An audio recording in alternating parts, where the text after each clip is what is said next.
नमस्कार मित्रों, हम पढ़ रहे थे पिछली कक्षा में जो आपकी कार्बनिक मृतिका थी, जो कार्बनिक हुमस था, हुमस का मृदा में डालने पर कौन कौन से प्रभाव होते हैं उनको हम पढ़ रहे थे, जिनमें से लगभग 3 या 4 तो हमने पढ़ ली थी। मृदा संरचना हमने यहाँ पर पढ़ ली थी और मृदा तापमान पढ़ लिया था, जलदान क्षमता पढ़ ली थी, धनायन विनिमय क्षमता पढ़ ली थी। उसके बाद में 3 या 4 जिसके गुण बच रहे हैं उनको देख लेते हैं क्या होते हैं। तो आप साथ साथ लिख भी लिया करो, ठीक है, वीडियो को रोक के या पॉज करके जो भी है आप, ठीक है। तो एक गुण तो बच रहा था, जैसे आगे वाला गुण था आपके, यहाँ पर बात करते हैं वो आएगा आपके सहसंजन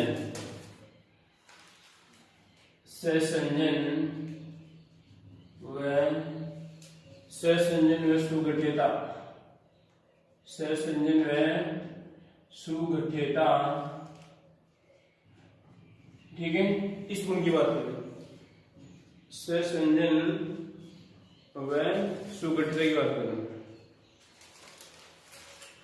तो इस सहसंजन सुगठियता की बात करें इसमें कि जो पहली हमारी मृदा थी, जो पहली हमारी मृतिका थी, पहली कौन सी मृतिका थी हमारी, पहली कौन सी पढ़ी थी अगर आपको याद है तो, पहली मृतिका में पढ़ी थी अकार्बनिक मृदा क्लोराइड पढ़ी थी। तो अकार्बनिक मृदा क्लोराइड पढ़ी थी, उसमें उसके लगभग जो आपकी मोल्टोनाइट मृदा थी और आपकी केलियोनाइट थी, हाइड्रस माइका थी। तो उनमें उन्हें लगभग हम बात करते हैं तो अधिक थी, किनकी अपेक्षा, आपकी कार्बनिक मृदा की अपेक्षा, कार्बनिक ह्यूमस की बात करें, ह्यूमस की अपेक्षा अधिक थी। तो इसमें सीधी सी बात है कि इसमें सहसंजन और सुगठियता गुण क्या होता है, इसमें कम पाया जाता है, ठीक है। कि जब मृदा में ह्यूमस डालने पर, मृदा में ह्यूमस डालने पर ये गुण क्या हो जाते हैं, कम हो जाते हैं, ठीक है। कोई दिक्कत इसमें? तो यहाँ पर आप इसके गुण क्या रहेंगे आपके, कम हो जाते हैं। कब कम हो जाते हैं, जब आप कृषि कार्य करते हैं और कृषि कार्य करते समय उसमें क्या डालते हैं, आप ह्यूमस डालते हैं, तो उस समय आपके सहसंजन और सुगठियता गुण कम हो जाएगा, ठीक है। अब देखो एक ये भी है कि अगर मान लीजिए मैं कहूं कि आपको आपके खेत में सहसंजन और आपकी सुगठियता के गुण को कम करना है, तो आप क्या करेंगे, तो आप करेंगे वहां पर कि आप उसमें कार्बनिक पदार्थ करने का मतलब आप ह्यूमस डालें, और हम जानते हैं कि ह्यूमस डालने पर ये गुण क्या हो जाता है, कम हो जाता है, ठीक है। आगे देखिए उसके बाद, हाँ जी, अगला जो गुण है आपका उभय प्रतिरोधन, उभय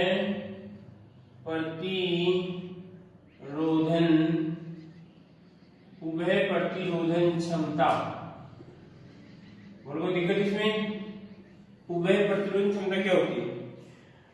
अगर आपको याद आ रहा है बताओ, उभय प्रतिरोधन क्षमता, देखो यहाँ पर ये सब कॉमन है, इसमें देखो कि इस उभय का मतलब क्या होता है, इसके बाद में प्रतिरोधन क्षमता, ठीक है। तो उभय का मतलब होता है कि जो दोनों की तरह व्यवहार करें। अगर हम बात करें कि जो प्लस और माइनस दोनों की तरह व्यवहार करें, उसका अर्थ क्या होता है, उभय होता है। क्या होता है आपका, उभय। उभय लिंगी, जिसे आप नाम सुना होगा, उभय लिंगी, क्या शब्द होगा आपका, उभय लिंगी। क्या मनुष्य उभयलिंगी होता है क्या? अरे मानव के उभयलिंगी होता है क्या? क्या पशु उभयलिंगी होते हैं कुछ, जैसे गाय नहीं होती क्या? इसके बाद में कुत्ता भी उभयलिंगी होती है। उभयलिंगी का मतलब होते हैं, यहाँ पर बोला है लिंगी का मतलब जिसमें दोनों जननांग अगर एक ही शरीर में पाए जाए वो कहलाएगा आपका, जैसे आपका केचुआ होता है। कच्छा की बात नहीं कर रहा, केचुए की बात कर रहा। तो ये केचुआ आपका, केचुए पाए जाते हैं, ठीक है। तो ये केचुए की बात करें तो इसमें क्या आपका उभयलिंगी होता है, ठीक है।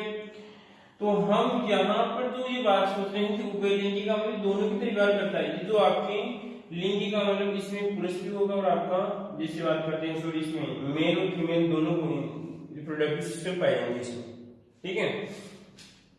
इसी प्रकार यहाँ पर बात करते हैं कि केमिस्ट्री में कुछ बात करते हैं कि कुछ उभयधर्मी होते हैं। उभयधर्मी जैसे उभय और आपका ये धर्मी। तो जब उभयधर्मी है तो इसका मतलब देखो कि उभयधर्मी का मतलब है जो अम्ल क्षार दोनों की तरह व्यवहार करें। उभयधर्मी पदार्थ जो अम्ल क्षार जैसे आपका H2 है, ये जल होता है, वैसे तो औसत तो क्या होता है आपका ये उदासीन होता है, परंतु ये उस कंडीशन या बात करते स्थिति ये किस प्रकार का वहां पर मीडियम है उस पर निर्भर करेगा कि कुछ केमिकल रिएक्शन में ये उभयधर्मी कहने का मतलब है कैसे व्यवहार करता है, ये अम्लीय एसिड की तरह व्यवहार करता है, ठीक है। और कुछ केमिकल रिएक्शन में ये आपकी क्षार की तरह क्या करता है, व्यवहार करता है। बोलो कोई दिक्कत इसमें?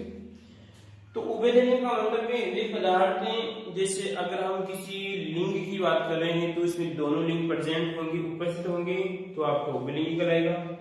और अगर उभयधर्मी अगर हम किसी कंपाउंड की बात करते हैं या जो क्षार संबंधित हैं, उभयधर्मी जो यहाँ पे अम्ल क्षार दोनों की तरह क्या करता है, व्यवहार करता है, वो उस स्थिति या कंडीशन या माध्यम पर क्या करेगा, मीडियम पर निर्भर करता है कि वो क्षार होगा या अम्ल होगा, ठीक है। तो इसी प्रकार क्या होता है कि उभय प्रतिरोधन का लड़ने की क्षमता, लड़ने की क्षमता, जैसे आप में कोई भी बीमारी होती है तो उसके प्रति उससे लड़ने वाली एंटीबॉडीज आपकी जो पाई जाती है, प्रतिरक्षी पाई जाती है, उससे हम उसमें क्या होती है कि जीवाणु के प्रति लड़ने की क्षमता होती है। तो उभय प्रतिरोधन क्षमता की बात करते हैं, इसमें गुण उत्पन्न हो जाता है। किस प्रकार होता है, अब जैसे मान लीजिए आप कृषि कार्य कर रहे हैं, कृषि का मतलब जिसमें आप पशुपालन और एक कहने का मतलब खेती दोनों कार्य करते हैं। आपको वो खेत है, उस खेत में आपने फसल उगाई, क्या हो गई, फसल उगाई, या आपका मान लीजिए प्रकार कोई खेत है, ठीक है, या आपका क्या है खेत है, इस खेत में आप जो फसल उगाते हैं, ठीक है। अब देखो इसमें उभय प्रतिरोधन का मतलब है कि अधिकतर जो पौधे होते हैं, अधिकतर जो पेड़ पौधे होते हैं, जो आपकी फसलें होती है, ठीक है, जो आप कृषि कार्य करते हैं, वो लगभग उदासीन पीएच पर है। लगभग क्या होता है आपका उदासीन पीएच पर अधिक होता है। उदासीन पीएच का मतलब बात करते हैं कितना होता है आपका 7 होता है। क्या होता है, उदासीन पीएच 7 पे कार्य करता है। इससे कुछ कम भी हो सकता है, इससे जिसकी बात करते हैं 6 भी हो सकता है, 5 भी हो सकता है, और यहाँ पर इधर देखिए तो इसमें हो सकता है आपके 8 भी हो सकता है, 9 भी हो सकता है। लगभग हम एक औसत निकालते हैं तो 7 के आसपास क्या होते हैं, अधिकतर फसलें की ग्रोथ या वृद्धि क्या होती है आपकी अच्छी होती है।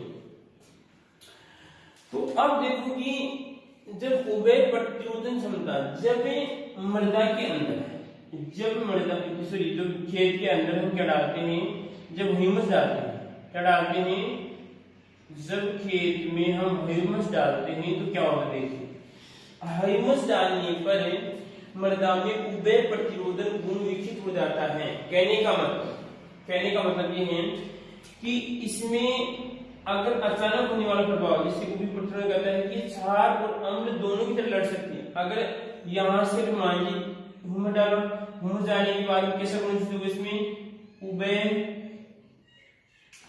उभयधर्मी गुण विकसित हो गया। और कोई दिक्कत इसमें कब हो गया, ह्यूमस की बात करते हैं। अब ये मृदा क्या करेगी, इसमें जो आपका खेत है कि जब यहाँ पर कभी कभार अम्लीय वर्षा होगी, ठीक है, अचानक जब अम्लीय वर्षा होगी तो आपकी मिट्टी को क्या करेगी, उस अम्लीय प्रभाव से बचाएगी। सॉरी, जो आपकी जो फसल होगी उसको अम्लीय प्रभाव से बचाएगी। कभी कभार यहाँ पर क्षारीय प्रभाव हो जाते हैं तो उसको क्या करती है, उस प्रभाव से बचाती है। क्योंकि इसमें किस प्रकार का उभय प्रतिरोधन, कहने का मतलब है इसमें क्षार से लड़ने का भी गुण भी आ गया और इसमें अम्ल से लड़ने का भी गुण आ गया। इसमें दोनों गुण आ गए। कौन कौन सी, इसमें अम्ल व क्षार से लड़ने का गुण। आई बात समझ, दोनों गुण इसमें क्या हो गए, विकसित हो गए। कब विकसित हुए, जब हमने क्या डाल दिया इसमें, ह्यूमस डाला।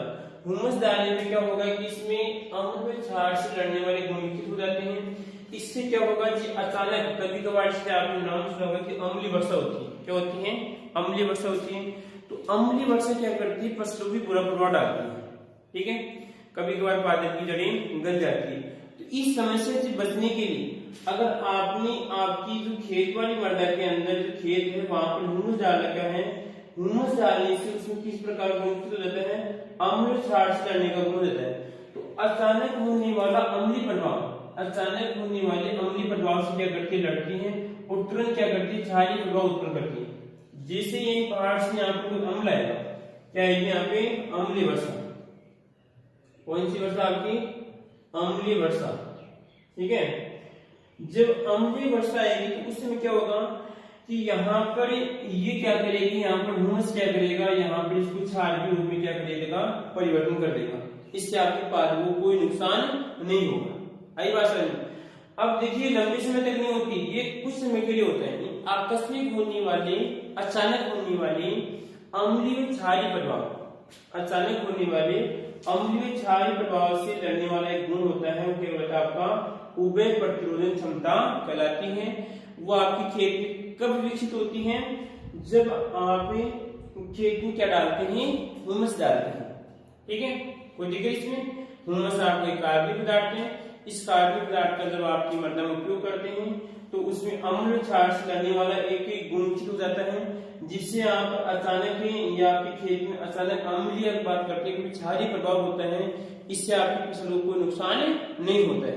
ठीक है, कोई दिक्कत इसमें, कोई समस्या नहीं इसमें। ठीक है, इसमें आप एक प्रकार लिख सकते हैं।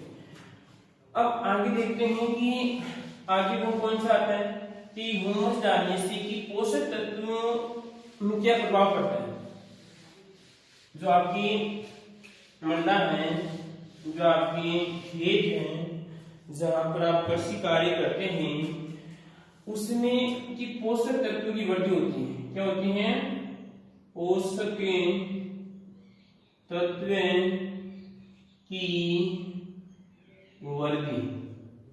क्या होती है, पोषक तत्वों की वृद्धि होती है। ठीक है, अब देखिए हमने देखा कि जैसे आपका एक कार्बनिक पदार्थ क्या था, आपका ह्यूमस है। क्या है आपका, ह्यूमस है।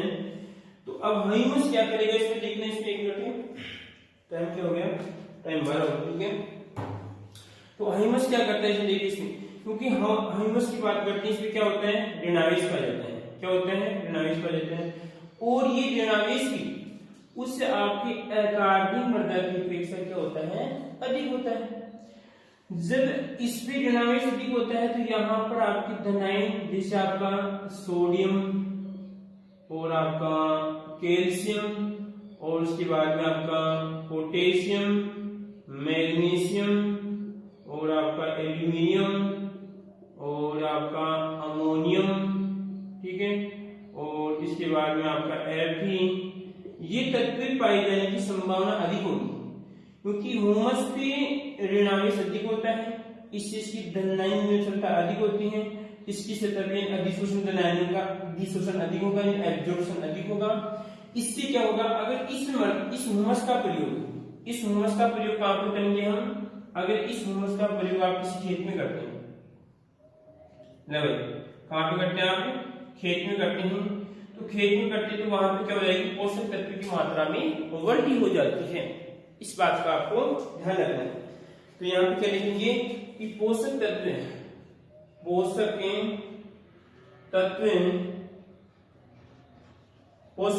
क्या हो जाती है, पोषक तत्व में वृद्धि हो जाती है।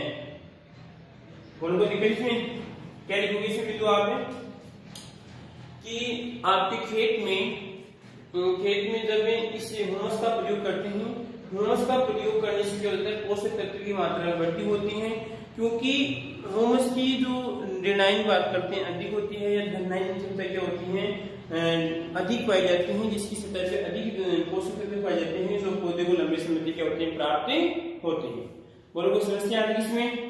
ठीक है, आगे बढ़ते हैं। हमने कितने गुण पढ़ लिए कि जब आपकी खेत के अंदर ह्यूमस डालते हैं तो कौन कौन से गुण थे आपकी? मृदा संरचना थी, जल धारण क्षमता थी कि जल को किस प्रकार धारण जब बढ़ता है घटता है, ठीक है। उसके बाद में आपकी ठंडाई निगमी क्षमता थी और जो आपका मृदा ताप था। उसके बाद में क्या था आपका? सहसंजन और सुगढ़ता गुण था, उभय प्रतिरोधन क्षमता का गुण था और पोषक तत्व कहते आपकी वृद्धि थी। बोलो कोई समस्या आ रही इसमें? ठीक है, कुछ समस्या तो बोलिए, आगे बढ़ते हैं। अब देखो अंतिम पड़ाव है, इसमें जो आप लेसन पढ़ रहे हैं इस लेसन का अंतिम पड़ाव की हम बात करने जा रहे हैं। अब समस्या ये होती है कि जो आपकी ये मृत्तिका थी, इस मृत्तिका पर ये ऋणावेश कैसे आता है? इस जो आपकी मृत्तिका थी, माना कि आपकी मृत्तिका, ठीक है, दिखने में तो आपको डस्ट दिख रहा है, परंतु कुछ समय के लिए मानना पड़ेगा, क्योंकि आज जब मैथ पढ़ते हैं तो उसमें मान की पूरी मैथ पढ़ लेते हैं, पता ही नहीं चलता है कि ठीक है उस माना का अर्थ तो होता ही नहीं। क्या होता है? वो होता है कि माना का अर्थ कुछ नहीं होता है। तो ये ऐसे हम बात कर रहे हैं कि जो आपकी मृत्तिका है, इसमें मृत्तिका पर ऊपर ये ऋणावेश है, ये क्या आपका ऋणावेश है। ये मान लीजिए आपका ये मार्कर है, इस मार्कर पे ये ऋणावेश कहां से है? इस ऋणावेश की उत्पत्ति कैसे होती है? ये समझ में अगला बिंदु क्या पढ़ेंगे हम कि मृत्तिका पे ऋणावेश की उत्पत्ति। ये नहीं चल रहा है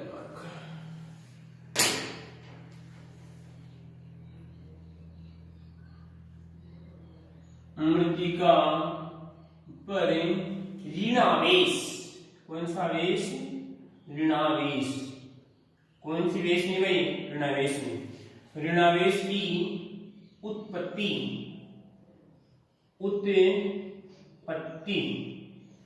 आई बात समझ कि आपकी जो मृत्तिका है उस मृत्तिका पे ऋणावेश की उत्पत्ति किस प्रकार होती है, ठीक है। तो इसी आपकी मृत्तिका पर ऋणावेश की उत्पत्ति दो प्रकार से होती है। कितने प्रकार से होती है? दो प्रकार से होती है। पहले प्रकार की हम बात करें, पहला प्रकार है कि यदि आपकी मृत्तिका है, उस मृत्तिका के अगर खुले क्रिस्टलीय किनारे हैं, कैसे हैं?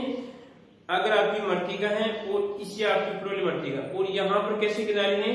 खुले क्रिस्टलीय किनारे हैं, तो क्या होगा? आपका ऋणावेश की उत्पत्ति हो जाएगी। तो पहला बिंदु क्या आएगा आपका? खुले आपके खुले क्रिस्टलीय किनारे, क्रिस्टलीय किनारे बोलो दिखे इसमें। यह आपका पहला बिंदु है, इसको हम देखते हैं। एक बिंदु होता है आपका समाकृतिक प्रतिस्थापन होता है। तो इसमें क्या होगा कि जैसे हमारी ये मृत्तिका है, जिसे आपकी ये कोई मृत्तिका है और ये आपका, ठीक है, और कैसी है? क्रिस्टलीय। अब ये कह रहा है कि इसकी ऊपर वाली भाग है जिसे हम परतों के रूप में माने, इसको कैसे माने? अगर परतों के रूप में माने, इसको परतों के रूप में मानते हैं इस प्रकार।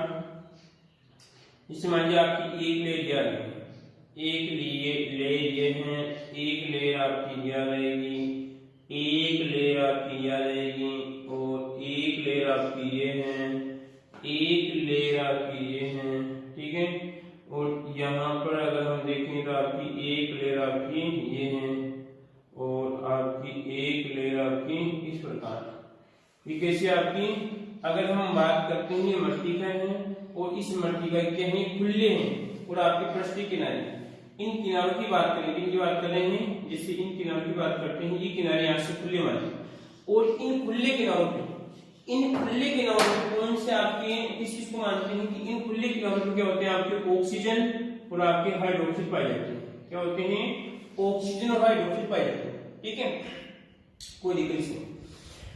अब इसकी बात देखिए कि जो ये मृत्तिका होती है, इस मृत्तिका की खुली क्रिस्टलीय किनारे को हम कह सकते हैं कि इसकी जो संयोजक जो यहाँ पर है, इनके यहाँ पर ऑक्सीजन और आपकी जो हाइड्रोक्साइड जुड़े हुए, इनसे मृत्तिका संतुष्ट नहीं है, इनसे मृत्तिका संतुष्ट नहीं है।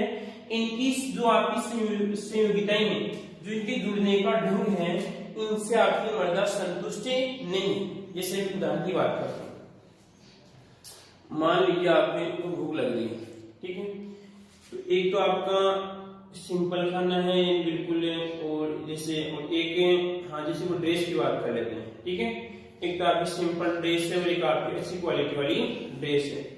तो आप दोनों ड्रेसों को पहनते हैं, तो जो कमजोर क्वालिटी की ड्रेस है वो पहन तो ली आपने पहन तो ली, परंतु आप उससे संतुष्ट नहीं है, आप उससे संतुष्ट नहीं है, आप उस ड्रेसेस या उस ड्रेस के साथ जुड़ तो गए, आपने पहन तो ली परंतु आप उसके साथ संतुष्ट नहीं, ठीक है। तो यहाँ पे क्या होगा कि जो ये मर्तिका है, ये मर्तिका इससे ऑक्सीजन और हाइड्रोक्सिल के साथ जुड़ तो रही है परंतु संतुष्ट नहीं है, ठीक है। अब मान लीजिए जो कोई व्यक्ति संतुष्ट नहीं होता है, जो कोई अपने आप से संतुष्ट नहीं होता है, तो उसके विचार में क्या होता है कि यार ये भी हो सकता है, ये भी हो सकता है, ठीक है। जैसे हम बात करते हैं कभी कभार आपसे क्लास में कोई टीचर जैसे आपकी, अगर हम केमिस्ट्री की बात करें, आपसे कभी क्वेश्चन पूछते हैं, ठीक है, आपने कहा कि जल का सूत्र क्या होता है, आपसे पूछे तो सही बता देंगे कि H2 होता है, क्या होता है आपका हाइड्रोजन ऑक्साइड होता है, ठीक है।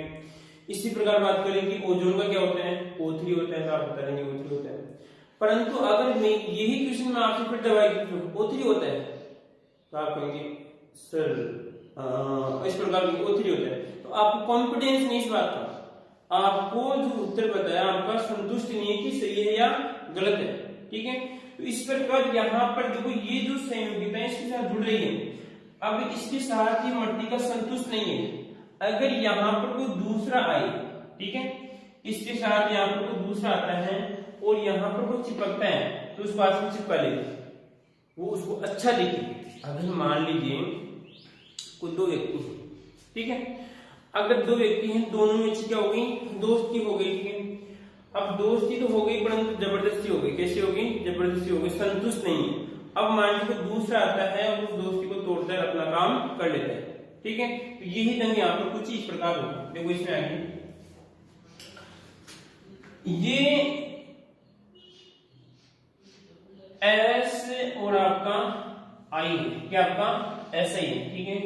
इस SI भी क्या चिपक रहा है आपका OH चिपक रहा है, क्या चिपक रहा है आपका OH चिपक रहा है, कि इसका कोई खुला पृष्ठीय किनारा था, इसमें क्या चिपक रहा है आपका OH चिपक रहा है, ठीक है। अब मैं कह रहा हूं कि इन दोनों के मध्य जो बंध है, इन दोनों की जो संयोगिता है वो संतुष्ट नहीं है, आपस में दोनों को संतृप्ति नहीं है, दोनों को विश्वास नहीं कि हम जो जुड़ रहे हैं वो सही है गलत है, ठीक है। परंतु वो दूसरा आएगा जब कोई इसके साथ चिपकेगा, ठीक है, और जब कठिन समय आएगा, जब काम करने का समय आएगा, ठीक है, जब परीक्षा का समय आएगा तो यहाँ से हट जाएगा और अपना प्रभाव दिखाएगा और उसको अकेले को छोड़ देगा। आई बात समझ, ठीक है। देखो यहाँ पर SI और आपका OH है, इसके साथ क्या जुड़ता है आपका, ये OH आ रहा है, ठीक है, ये तो इसके साथ चिपका हुआ है, और ये बेचारी क्या था आपका SI था, ठीक है, मर्तिका थी, क्या थी आपकी कोई कली थी, ठीक है। बेचारी के साथ कोई विश्वास नहीं कि इसके साथ ऊपर जुड़ा हुआ है, कोई असंतुष्ट है, असंयोगिता आपकी, ठीक है। अब इसके साथ क्या जुड़ेगा आपका OH जुड़ेगा। अब OH को जुड़ने का चांस कब मिला, क्योंकि इनकी जो यहाँ पर कैपेसिटी असंतुष्टि है, असंतुष्ट है, ध्यान रखना इस बात का, असंतुष्ट कैसा आपका असंतुष्ट है साहब, ठीक है। और असंयोगिता ये बात करते हैं, असंतुष्ट संयोगिता, इसकी संयोगिता, ठीक है।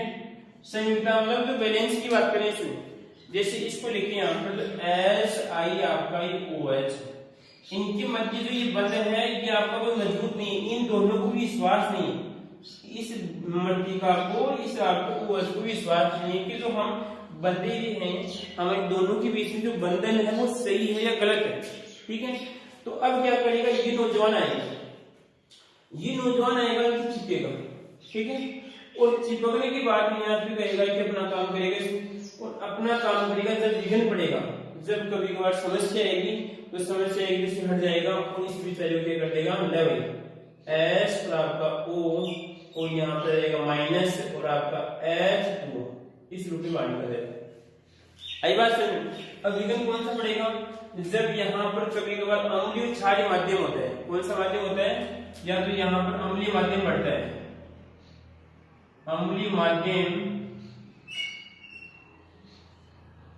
माध्यम जब बढ़ता है, अम्लीय माध्यम जब बढ़ता है तो उसमें क्या होगा यहाँ पर कि जो यह हाइड्रोक्सिल आपका OH है, इसके साथ यहाँ से क्या होगा, इसमें SiO माइनस में जाएगा और आपका जल बाहर निकल जाएगा। ठीक है, देखिए कुछ प्रकार नीचे देखते हैं, फिर देखो वापस इस रिएक्शन को फिर लेते हैं दोबारा।